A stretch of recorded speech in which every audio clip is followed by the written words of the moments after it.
manusia yang dikatakan Homo sapien itu mendiami gua-gua di sekitar Kedah, di selatan Thailand, di Patani, di Kelantan, bahawa mereka itu adalah manusia.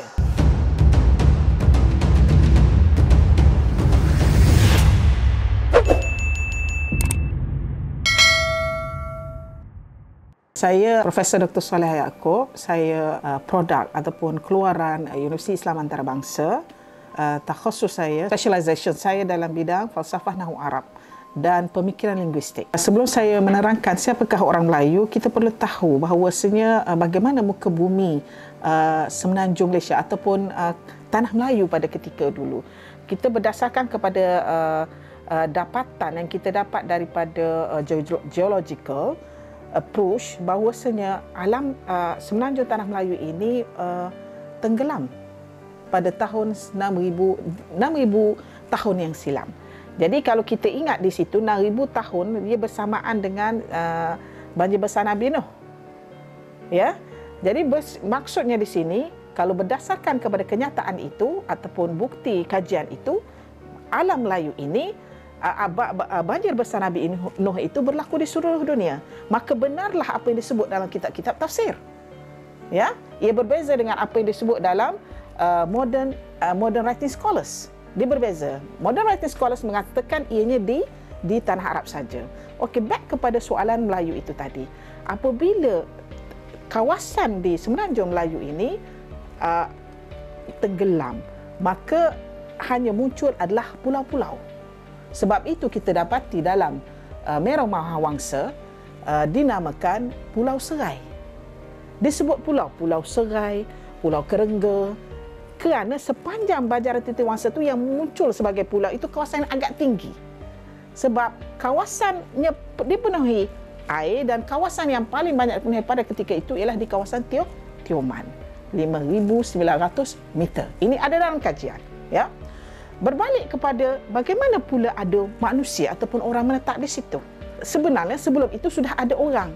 Sebelum 9,000 BC itu, 6,000 tahun dahulu, sudah ada orang menetap di sini. Berdasarkan bukti yang dikemukakan oleh Graham Thurgood. Profesor Graham Thurgood dalam bukunya 2000 Years of the Language of the Chamic Language. 2000 Years of the Chamic Language, dia memberitahu bahawasanya sudah terdapat manusia yang dikatakan Homo sapien itu mendiami gua-gua di sekitar Kedah, di selatan Thailand, di Patani, di Kelantan, bahawa mereka itu adalah manusia, tetapi mereka berbadan kecil dan dinamakan Hobbitian. Itu. Jadi justru di manakah orang Melayu?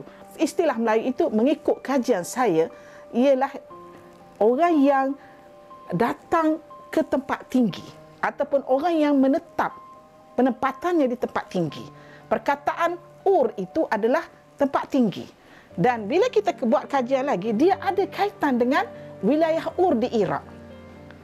Wilayah Ur di Iraq. Kalau anda melihat ya kepada peta-peta yang bagi wilayah Iraq itu, dia ada Ur, Uruk, Lagash, Kish, Syurupa.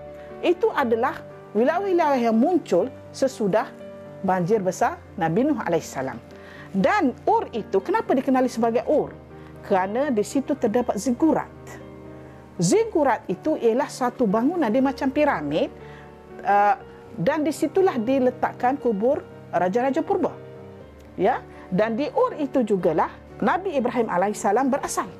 Asal Nabi Ibrahim alaihissalam adalah dari Ur. Nabi Ibrahim dari Ur. Epik Gilgamesh itu daripada Uruk. Dia ada Ur, Uruk, Lagash, Kish, Syurupa dan Dilmun. Banyak lagi kawasan-kawasan yang kita tak dengar dah sekarang. Ya, itu. Justru orang Melayu ini ialah apabila Nabi Ibrahim alaihissalam telah memerintahkan dua orang anak baginda, iaitu Medan dan Midian. Ini terdapat banyak lagi kitab-kitab tafsir. Ya, saya boleh sahkan itu. Bahawasanya diminta datang ke kawasan timur jauh. Seolah-olah dia kena pergi balik ke tempat mak dia. Dan kita faham bahawasanya Medan Midian ini hasil daripada pernikahan Nabi Ibrahim AS dengan Keturah. Siapakah Keturah? Keturah merupakan wanita campa. Wanita campa Dan jika kita Google Nantrang itu, dulunya adalah Keturah. Namanya Keturah. Tetapi nama Keturah itu bukannya nama asal. Nama asal beliau adalah Imtali binti Yakfur. Ini disebut dalam Tabari. Imtali binti Yakfur ataupun Anmuta. Ada yang katakan namanya Anmuta.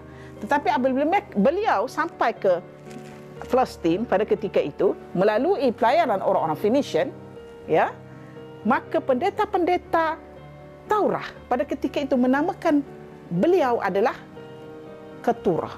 Keturah ini di dalam bahasa Ibrani bermaksud bakhur, dalam bahasa Arab bakhur bermaksud kayu gaharu.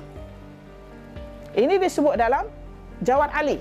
Profesor Jawad Ali menyebut benda itu dan ada dalam catatan itu. Ya. Sebab itu kita boleh tahu, oh maksudnya adalah Keturah itu bakhur. Bakhur dalam bahasa Melayu adalah gaharu. Okey, apabila baginda Ibrahim AS pada ketika itu sibuk dengan melayan Ismail, kan dia kawasannya jauh-jauh antara Nabi Ismail, Nabi Ishak. Nabi Ishak di Palestin, Nabi Ismail itu di Makkah. Dan apabila wafatnya Sarah alaihissalam, maka Ishak meminta baginda berkahwin dengan Keturah. Ishak Keturah masa itu menjadi pembantu kepada Siti Sarah. Menjadi pembantu dan meminta berkahwin dengan baginda Ibrahim AS. Dan pada ketika itu juga Siti Hajar sudah meninggal. Siti Hajar meninggal dulu, kemudian Siti Sarah. Apabila berkahwin, maka melahirkanlah 6 orang termasuk Midian itu tadi. Ya.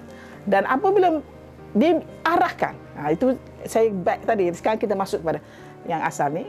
Apabila diarahkan ke timur jauh itu, maka apa yang dikatakan oleh dua beradik tadi?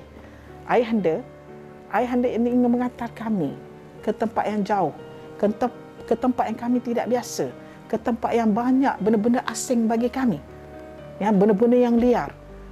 Kenapa kami yang dihantar? Kenapa Ismail dan Ishak bersama kamu? Itu disebut dalam kitab tafsir. Maka apa yang Ibrahim jawab? Nabi Ibrahim jawab. Nabi Ibrahim AS jawab, itu yang diarahkan olehku. Itu yang diarahkan olehku. Kamu pergilah ke sana, kamu ajarlah orang-orang di sana tentang ilmu yang kamu dapati di sini. Dan mereka yang menerima ilmu kamu itu akan menjadi umat terbaik, penduduk bumi yang terbaik. Kerana di kalangan mereka akan terpilih menjadi raja. Itu yang disebut oleh Nabi Ibrahim. Saya boleh tunjuk dalam At-Tabari. Okey. Jadi berdasarkan kepada kenyataan ini, maka Midian datang ke sini dan ketika dia datang itu, saya sebagai seorang pengkaji, dia mesti melalui Sungai Batu. Di sinilah bermulanya sejarah Sungai Batu. Saya sudah berbincang dengan Prof. Mokhtar dan beberapa orang lagi. Daripada Sungai Batu untuk tembus ke Teluk Siam ada 2 sungai. Daripada Sungai Batu untuk ke Tanah Merah Kelantan ada 1 sungai. Maknanya ada 3 sungai. Dan sungai itu besar, 5 kali lebih besar daripada sekarang. Sebab itu kapal-kapal besar boleh lalu di sana, melalui jalan itu. Ya. Jadi 2 sungai ini tembus ke Teluk Siam. Sekiranya anda membaca buku yang ditulis oleh Western Scholar sebelum 2017, anda tidak akan dapati bahawasanya sungai-sungai besar ini telah melalui Sungai Batu. Western Scholars akan menulis kapal-kapal akan melalui Kerah, kapal-kapal akan melalui Takwapa. Mereka tidak menulis tentang laluan Sungai Batu ini. Sebab pada waktu itu, kajian Sungai Batu oleh Prof. Mokhtar belum lagi terhasil. Kajian Sungai Batu terhasil 2017. Jadi daripada sini berlaku pelayaran besar-besaran. Kita maklum tadi, tu 6,000 BC, 6,000 BC airnya besar, airnya tinggi. Jadi dia punya kapasiti untuk kapal berlayar itu maritime punya kawasan itu tinggi. Kemudian bila masa dia sampai ke sini 2000 BC. Kalau 2000 BC air sudah surut sikit, tidak sebesar yang pertama itu tadi. Jadi daripada sini kita dapati bermulalah episod yang kita nanti hentikan, iaitu bagaimana pula hubungan wakil daripada Midian itu berhubungan dengan orang-orang yang ada di sini.